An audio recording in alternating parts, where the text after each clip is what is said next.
Olá pessoal, aula 15, parte 1. Hoje vamos bater um papo sobre indutores, que é o outro elemento armazenador de energia que faz parte do escopo do nosso curso. Muito bem.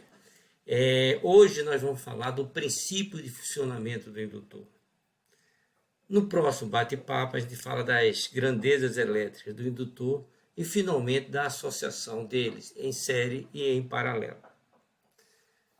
Para começar o nosso bate-papo, eu gostaria de fazer uma pequena revisão dos conceitos que envolvem o indutor. O primeiro deles é falar do eletromagnetismo. Você tem um fio onde passa a corrente, e se nesse fio passa uma corrente, automaticamente eu induzo um campo magnético ao seu redor. Muito bem.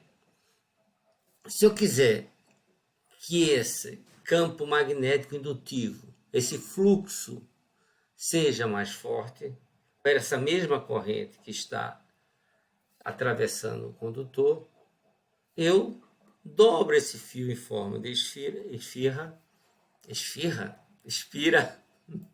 sangue árabe, em forma de espira, e aí, ó, desse lado aqui, entrando, né? Então no meio está entrando, você circula a corrente, do outro lado você está saindo, então você tem no meio aqui um fluxo muito maior do que nesse caso. Finalmente, se eu quiser ainda aumentar esse fluxo magnético, eu vou vou dobrar várias vezes esse fio, formando uma bobina. Olha que maravilha, né? Olha que maravilha. Aqui o fio, o campo magnético passando. Se eu fizer a lei estendida da mão, ó, corrente entrando, fluxo subindo. Aqui nesse outro, corrente entrando, fluxo perpendicular. Ok? Então, por que eu parti desse princípio? É porque a partir do fluxo magnético é que nós vamos trabalhar com indutância. Fluxo magnético é que vai me permitir definir indutância. Porém, dentro do curso de circuitos elétricos, eu estou interessado em quê? Eu estou interessado em corrente, em tensão, em potência e energia. São as grandezas mensuráveis. Então, primeiro, eu vou entender como a corrente se relaciona com o fio, e a partir que eu conheço como a corrente se relaciona com o fluxo, eu posso derivar as expressões de tensão, potência e energia. Então, quando eu pego uma bobina e excito alimento com a corrente, ela gera um fluxo magnético. Isso a gente acabou de ver, né? Se eu considerar essa bobina, esse indutor, com um sistema, eu posso dizer que a entrada desse sistema é a corrente. Ele gera esse fluxo que eu vou chamar de saída. Então, terei aqui corrente e o sistema me gerando uma saída. Muito bem. Então, vejamos. Se a corrente gera uma saída, a função de transferência, o que faz a transformação do I em Φ é esse L, né? Então, Φ é igual a Li. Que maravilha!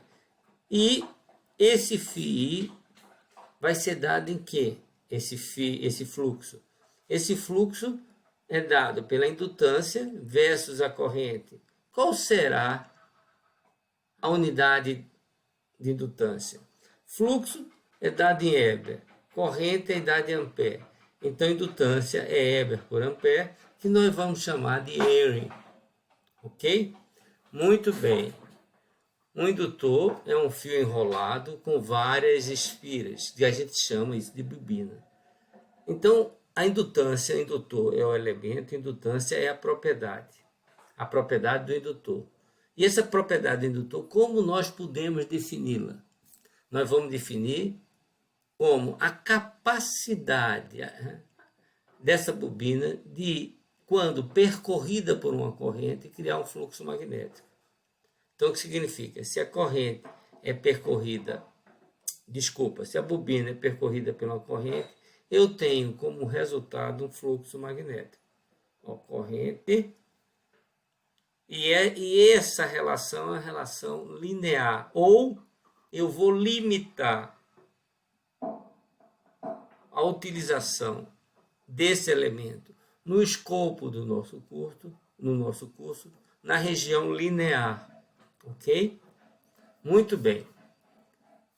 Ó, essa própria não era para estar aqui. Muito bem.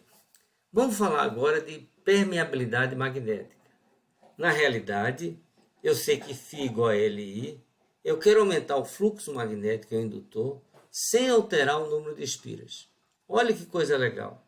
Φ é igual a Li. Se eu quero aumentar φ, então eu botei duas alternativas. A primeira alternativa é aumentar a corrente. Olha o que eu fiz aqui, coloquei mais baterias aqui, então eu vou ter um fluxo aqui maior. A segunda alternativa é mexer no núcleo do indutor. É introduzir no núcleo desse indutor um material ferromagnético. Quando eu faço isso, eu estou mexendo na indutância. Então, se fluxo é igual a indutância versus corrente, aumentar a corrente, eu não preciso me alongar, e aumentar a indutância, eu aumentei, quer dizer, coloquei um elemento ferromagnético que me permitiu mexer na indutância dessa bobina. Muito bem. Na realidade, essa bobina com o núcleo de ferro magnético, ela vai me produzir muito mais fluxo do que a anterior. E como é que isso se dá? O material ferromagnético é um material formado por vários dipolinhos, né, não orientados. Quando eu os coloco a luz na presença de um campo magnético, automaticamente eles vão se alinhar com esse campo magnético. Olha que maravilha, né? Um dipolo não orientado, né? Coloquei um campo magnético aqui e eles se orientam. Quando eles se orientam, eles fazem o quê?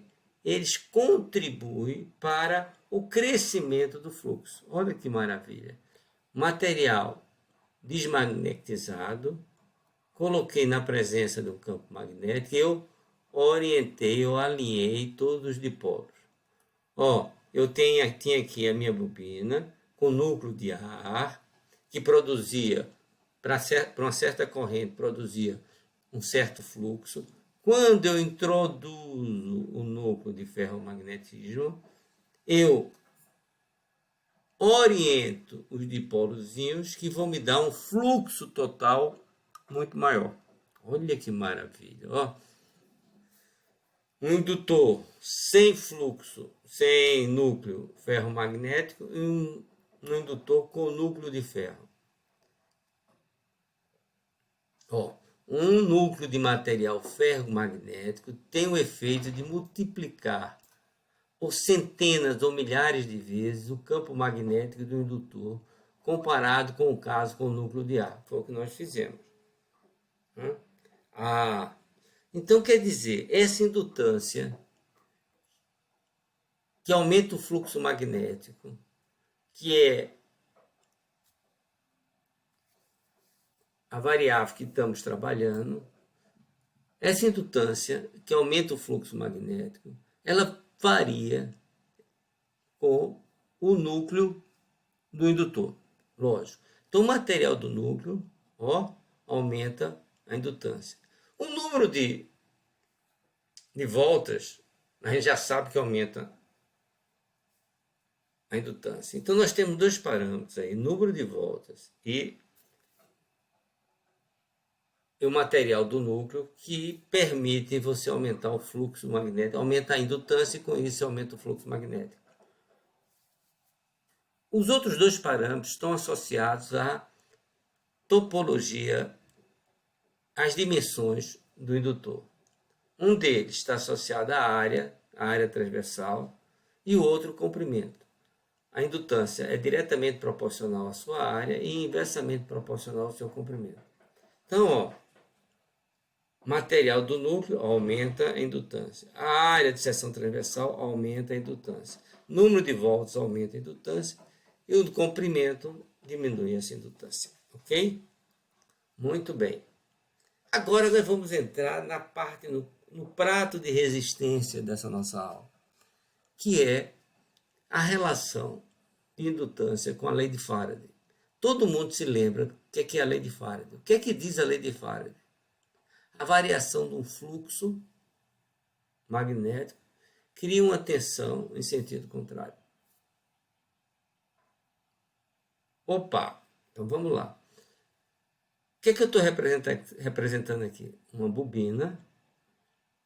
Eu tenho aqui uma fonte variável. Essa bobina me tem uma corrente, vamos dizer que está uma corrente constante. Tem um fluxo aqui. Vou aumentar essa corrente. Quando eu aumento essa corrente, o que acontece? Automaticamente aumenta o fluxo. Variou o fluxo. Opa! Atenção, atenção. Variação de fluxo, lei de Faraday. Qualquer variação de fluxo induz uma tensão na bobina no sentido contrário. Variei o fluxo, o que aconteceu? Apareceu uma tensão no sentido contrário. Lei de Faraday, variação de fluxo na unidade de tempo, cria uma tensão.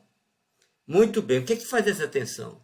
Essa tensão induz uma corrente no sentido contrário. Então, ela se opõe à variação do fluxo. Né? Então, olha, corrente cresceu, acompanhe comigo, corrente cresceu, né? O que aconteceu? O fluxo cresceu. Então, houve uma variação de fluxo. Se houve uma variação de fluxo, apareceu o quê? Uma corrente em sentido contrário. Uma tensão em sentido contrário, desculpa. Essa tensão cria uma corrente em sentido contrário.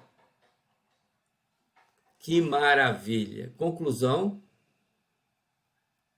a indutância se opõe a qualquer mudança da corrente no circuito. Olha que coisa legal. Corrente entrou na bobina, aumentei a corrente, aumentei o fluxo. Se o fluxo aumenta, lei de Faraday, o que diz? Tensão de sentido contrário. O que faz essa tensão de sentido contrário? Cria uma corrente se opondo à variação da corrente inicial. Então, olha o que eu vou dizer aqui. A indutância se opõe a qualquer mudança na corrente do circuito. Corrente crescendo, indutância se opõe ao crescimento dela. Corrente diminuindo, indutância se opõe à diminuição dela. Estamos entendidos? Estamos, né? Muito bem. Finalmente, o que é um indutor para vocês? Eu vou dar duas opções aqui. Eu quero que vocês pensem numa resposta. Um indutor como um elemento de armazenamento de energia. Um indutor como armazenamento de energia, eu posso dizer que toda vez que uma bobina é percorrida por uma corrente, ela cria um fluxo magnético, né? E armazena energia na forma magnética, na forma de campo magnético. Um indutor é um dispositivo elétrico passivo que, quando percorrido por uma corrente, armazena energia na forma de campo magnético. Ótimo. O segundo, comportamento do indutor em relação à variação de energia armazenada. O indutor se opõe, pegando a lei de Faraday, né? Comportamento do indutor em relação à energia magnética. Se a energia varia, significa que o fluxo variou. Então, o indutor é um elemento que se opõe à variação de corrente em seus terminais. Ok? E eu fiz essa transparência duas vezes. Essa aqui é a mesma resposta, essa aqui é a mesma resposta. Na realidade, eu esqueci de tirar a outra. Mas elas dizem a mesma coisa. Um indutor é um dispositivo elétrico passivo que, quando percorrido por uma corrente, armazena energia na forma de campo magnético. Ou um indutor é um dispositivo que se opõe à variação de corrente em seus terminais, baseado na lei de Faraday. Ok? Então, o que nós fizemos hoje? Nós falamos do princípio de funcionamento. Na próxima bate-papo, nós iremos abordar as grandezas elétricas no indutor. Tensão, corrente, potência e energia. Ok? Por hoje é só, pessoal. Bye, bye.